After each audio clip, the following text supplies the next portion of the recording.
आपका हमारी आध्यात्मिक यात्रा में हार्दिक स्वागत है। आप सुन रहे हैं शिव महापुराण, जो सनातन धर्म के ही अनमोल ग्रंथों में से एक है।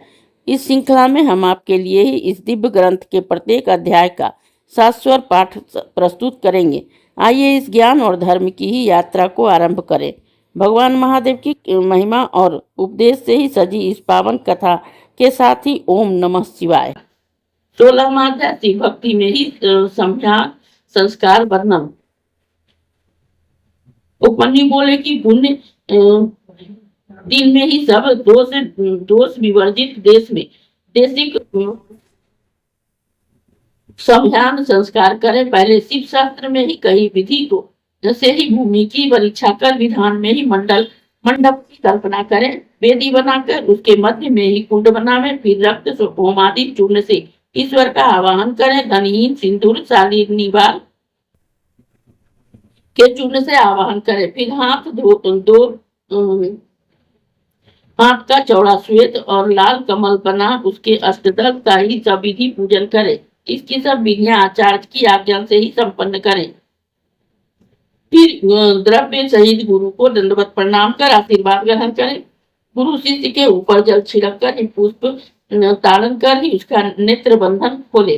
गुरु शिष्य को अपनी दाहिनी और कुशा पर ही बैठा कर शिव आराधना करावे। शिष्य आचार्य को ईश्वर जान प्रणाम करे। फिर शिवालय में जाकर ही देव की सभी की पूजा करें। 3 आहुतियां दें। नारी संधान करें। शिव शास्त्र में कहे नियम से प्राणायाम करें। शिव स्मृति से मंत्रों की तृप्त करें। आचार्य प्रायश्चित की पूर्णाहुति देवे। फिर मूल मंत्र से ही 10 आहुतियां प्रदान करें। फिर समय समय शिव मंत्र का ही उच्चारण करें। जिस मंत्र में मन लगाए हुए शिव मंत्र को सुने और शिवाचार्य शासन से समय समय ही स्वयं भी उच्चारण करें। फिर आचार्य शिष्य के ही निर्मित मंगलाचार कराओ। कई महीने तक ही आचार्य इस मंत्र को शिष्य के आदेश कर इस निरूपण द्वारा ही योगासन की शिक्षा देवे और शिष्य वह शिक्षा वाक्य उच्चारण करे। चाहे कुछ भी हो, बिना शिवार्चन के कभी भोजन न करें। जब तक मोह दूर न हो जाए तब तक गुरुनिष्ठ हो देव परायण रहे, तभी वह शिवाश्रम का अधिकारी होता है। पश्चात कन्यायास कर अपने हाथ में ही भस्म लगावे। गुरु को रुद्राक्ष दे। इस प्रकार देव की प्रतिमा और लिंगात्मक लेकर पूजा हवन जप और ध्यान को सब वैसा ही साधन करें इसकी जैसे विधि गुरु ने दी है। पश्चात नतशिर हो आचार्य के सारे ज्ञान को सीखें और शंभु के रक्षार्थ मठ या घर में ही उसकी पूजा करता रहे। कभी भी श्रद्धा भक्ति का त्याग न करें।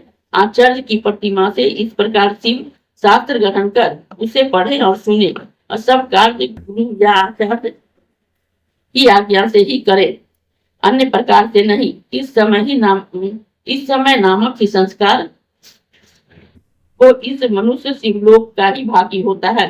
इस अध्याय के श्रवण हेतु आपका हृदय से धन्यवाद। हम आशा करते हैं कि शिव महापुराण की यह दिव्य कथा आपको आध्यात्मिक शांति और गहन ज्ञान प्रदान कर रही होगी।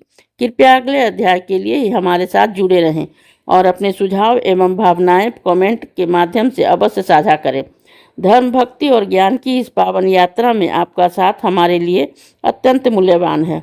ओम नमः शिवाय। यदि यह प्रस्तुति आपको पसंद आई हो, लाइक करें, कमेंट करें, सब्सक्राइब जरूर करें, बेल आइकॉन दबाना ना भूलें ताकि अगला अध्याय आपसे छूटे नहीं। और इस पावन ज्ञान को ही शेयर करें अपने परिवार और मित्रों तक।